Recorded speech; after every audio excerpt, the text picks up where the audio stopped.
Welcome back, everyone. Our next guest is here to help us by providing insight into our expensive healthcare system and share ways to lower our insurance costs. That when he's not at our mailbox wall, by the way. Welcome back, our good friend and Senior Vice President at Physicians Mutual, Bob Gunia. Welcome, Bob. Thank you. Great job with the mailbox wall. Great job, great job. I just got to ask you, though, I mean, our healthcare system, so expensive. Why is it so expensive? And just how expensive is it? Great question. No one spends more in healthcare than the United States. And so just a couple months ago, the Center of Medicaid and Medicaid Services released preliminary figures for 2018, and it's going to reach $3.6 trillion, which is bigger than the economies of Canada and Spain combined. That's staggering. To get an idea of, what does $3.6 trillion mean? It means that for everyone living in America, that's over $11,000 that we're spending per person on healthcare. What's probably more startling is that 70% of the $3.6 trillion can be traced to lifestyle choices.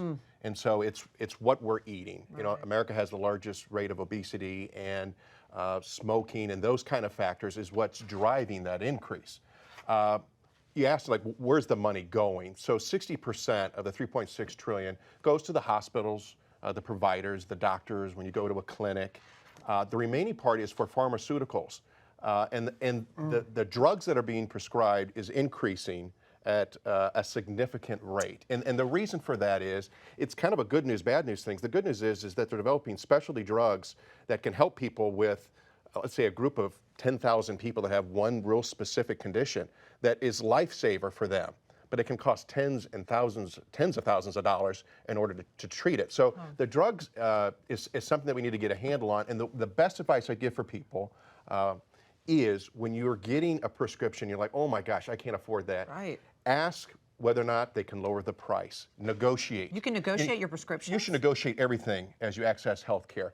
If there's no guarantee the price is going to come down, I didn't know you could do that. But you need to ask, because you can. There are ways to lower the price, but ask and say, I simply can't afford this. What's a better price for me? So do you mean I negotiate with the pharmacist? You negotiate it at the time that it's prescribed, so with your doctor. Okay. And so you could find whether or not there's some sort of special programs that maybe you can apply for in order to get the drug at a lower cost. I think a lot of people probably didn't even know that existed. So you just need to be an advocate for yourself. Great. That's wonderful. That's great news. And it's sad, but also good news to know that we can change this a lot, because if it's 70% of the $3.6 trillion is because of our lifestyle, Correct. we can make changes. Yeah. So that's good news. Absolutely it is, for sure. And insurance is obviously such a massive lifesaver for so many people, but it can also be so expensive. So the question is really, are we getting our money's worth here? Correct. So how you finance healthcare is important, and that is through insurance. If you take a quick step back, when you ask yourself, so who is financing the healthcare? Well, 170 million people get coverage through their employers. And so the employers cover about 70% of the cost of your healthcare insurance when you're in a group plan. So in order to reach that $3.6 trillion, you need someone to help subsidize it. So the employers are subsidizing the cost, as well as taxpayers. And so the Medicaid program has 70 million people that they're covering, and that's all funded through taxpayer dollars. And then you have the Medicare program, where it's covering 60 million people. Where it becomes challenging is the group of people that have individual health insurance.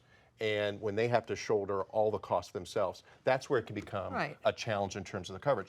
When you ask the question about, so where is is it worth it? I would call out that it really depends on your experience with your insurance coverage. And what I mean by that is, take an example of a young family, and this does happen tragically, where they have a newborn and needs a serious heart operation. Sure. It costs hundreds of thousands of dollars. Well, for them, it's like spare no expense. This is my child. Or a loved one that is sick. Yeah. You don't say, well, how much is that going to cost when it comes to my mom and dad? And so you totally appreciate the fact that insurance policy is making you able to access the health care you need. Where it becomes more of a frustrating part is when it comes to deductibles that can get really high. You can have a $5,000 deductible in 1 year, and maybe all you're having is a broken arm. A child has one of your kids, and it doesn't meet the deductible. Yeah. That's like, okay, so why do I have insurance? It's so frustrating. But so how you experience the healthcare system in large part kind of drives your perspective on the value of insurance. But it is critically needed because it is very, very expensive. And as costs go up, so does the cost of insurance. But there must be an easier way. Can't we simplify it? Like, why the deductibles? Why the copays? Why not just pay a lump sum and everybody gets to go to the doctor and not have to pay? Yeah, well, what we're trying to do is to find the right balance between people who don't access the healthcare system on a regular basis and to those who do. So use the example of the population 18 to 35-year-olds, the young and invincibles. They're not going to the doctor a lot. They want a low premium because they're saying, wait a minute, why do I need insurance? I haven't been to the doctor forever. I'm really healthy. And so to keep that low premium, then you have these copays and deductibles that only occur when you access the system. Now, when that gets out of whack and deductibles and copays are too high, well, then that becomes an issue as well. But all of it is a way to try to find the right balance so that the average consumer is willing to have the protection that they need so they can access the health care that they will need eventually someday. Okay. So how about the networks, HMOs, and PPOs, and how do they help us save money then? Basically, it's negotiating prices with your providers. And so they negotiate a lower price for, let's say, an insurance group, whether it's the employer or your individual insurance policy, by putting them on your preferred provider list. Okay. Which for a lot of people doesn't really have an impact because if your doctor and your major hospital is on that preferred provider list, that's fine. The question is when they're not. And then but at the end of the day, it's really important to know when you're accessing care whether or not, if you're in a network, to make sure that provider or that doctor is in network or the cost could go up. Now, what about Medicare? How does that one work? So Medicare has the same challenges, with the escalating costs, and we spend most of our health care in our final years of life, and so they're really trying to balance that as well. And Medicare only covers, as we've discussed in the past, 80% of the health care costs for seniors. And so what they do is they end up buying a Medicare supplement policy, Physicians Mutual.